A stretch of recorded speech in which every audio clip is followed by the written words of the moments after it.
I'm Dan Costa, the Chief Content Officer at Worth Media Group, and I'm here at the Milken Institute Conference 2026 with John Koudounis, the CEO of Calamos. John, so great to see you again. Great to see you. So we were talking before we started recording. This is your 20th Milken Conference? You lose track, but I've been going to these for approximately 20 years, yeah. So what is different today? Obviously, the geopolitical climate's a lot different.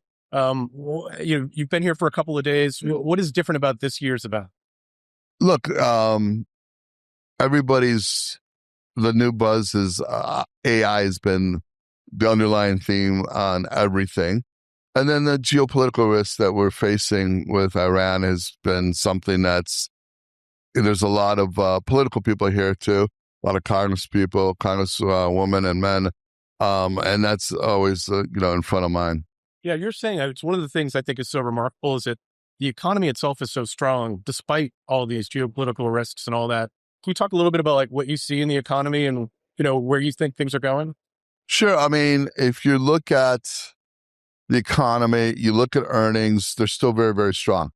And so there's a reason why we're hitting all-time highs in, the S&P and the NASDAQ. It's because the earnings are strong. The underlying economy is pretty strong. If you look at a lot of the uncertainties that hurt the economy, like what's going to happen with taxes, that's been clarified. Regulation, that's on its way. That's been clarified as to what direction we're going, right? And so those were two really, really big things. Now, you can never take away the event risk, and that's something that clearly oil has a lot to do with what's going on in the world. But I think people, if you look at, let's say, futures in oil, they're a lot lower than where oil is today. So what does that mean? That means that people are positive and they think that prices of oil are going to come down. Certain things that have happened geopolitically will cause that. This administration, the president saying, pump, baby, pump. Okay, that was a hedge actually to potentially what is happening today. And it's working out really well. And the fact that we're producing a lot more oil now is helping that in the long run, the price of oil will come down. This is a shock to the system. There's never been a shock in so many years this bad, but it's going to help.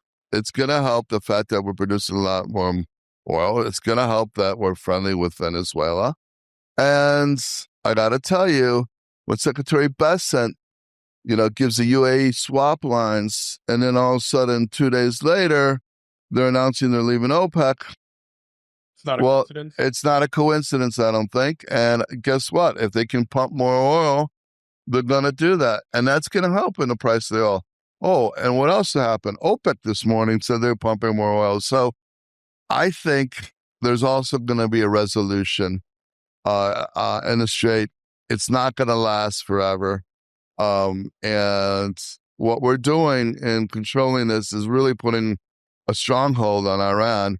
And it's a waiting game. It's hurting the rest of the world, yes. Yeah, I mean, I think the U.S. is actually in a much better position to weather this storm than a lot of countries that don't have our oil reserves or natural gas resources. For sure. And hopefully they call uncle and they give up and we can move on our way. And when they do, and I think it's going to happen, and not too long, you're going to see an incredible rally in the markets.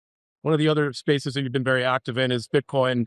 And you've got a sort of specific approach to how you're handling the Bitcoin market. You're not just betting on it going up and up and up forever. You've got a more nuanced approach. Can you talk a little bit about that? Sure. Well, we've been looking at Bitcoin for over 8 years. And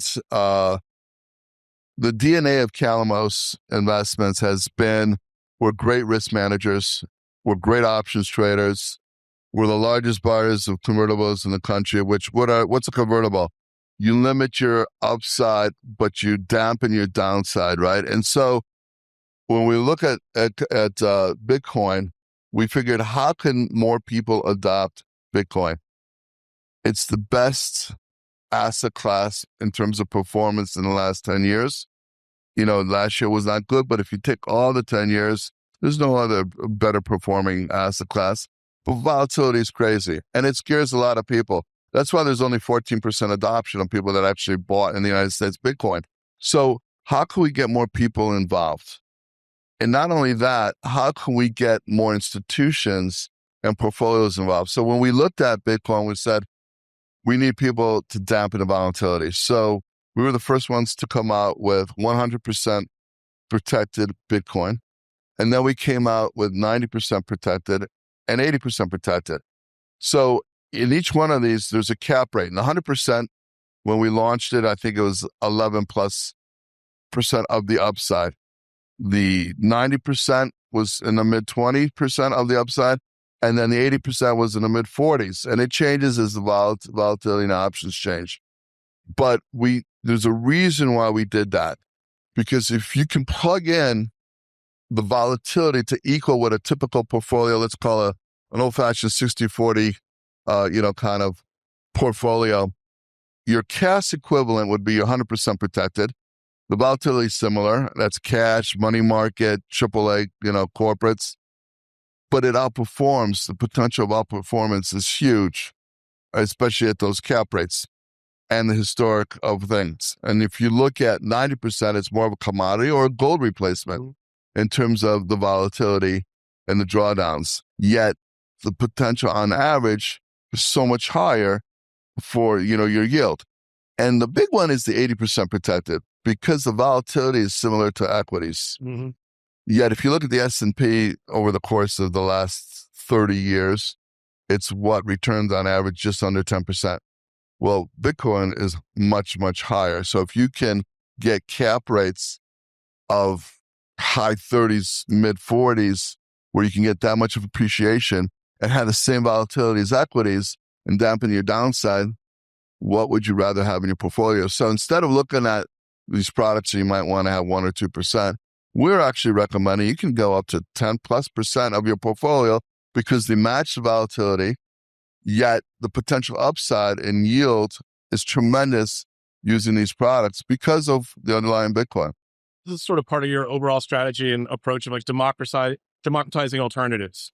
Well, I wouldn't put my mom on straight Bitcoin, even though I may owe some, because, it's if you don't want to lose principal, it's not the product to be in because at any given time, you're going to get, we've had 80% drawdown. So that's just, and not just, if you look at advisors in general, advisors control $146 trillion of the market. And you know how many actually recommend Bitcoin? 0.008%. Wow, I did not know that. Is that because their compliance departments won't allow them to do it yet? I think that'll change, but it's a huge market. Now, if you can, because of the drawdowns, how could you recommend, especially these, 401ks or older people's portfolio? You cannot, in good conscience, recommend that if they need the money at some point really quick because they can, lose it. It's too volatile. So these products have helped get these advisors to be able to, put them in their portfolios and recommend them. So one of the reasons people come to Milken is to learn, is to find out what everybody else is thinking, what everybody else is planning on. You've been here for a couple of days. Is there anything you've heard or learned that's given you insight that you can take back home to the home office? Well, we've been adopters of AI early on, and we've used data science for years. And so just the speed of which is happening is incredible. And that's what I've learned on how everybody is using it and how important it is to figure out how to use it. Because if you're not using it, you're going to be left behind. And it's not necessarily just replacing people, but making them so much more efficient. Now, some of the, unfortunately, entry-level jobs may get replaced.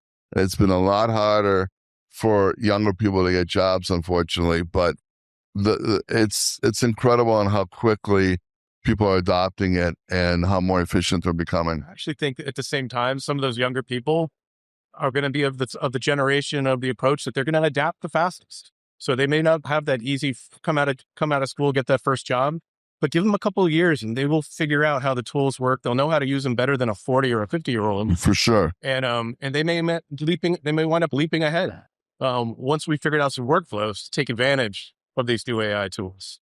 I'm hoping. Yeah, I am too. I'm still old dog trying to learn new tricks. I'm right there with you.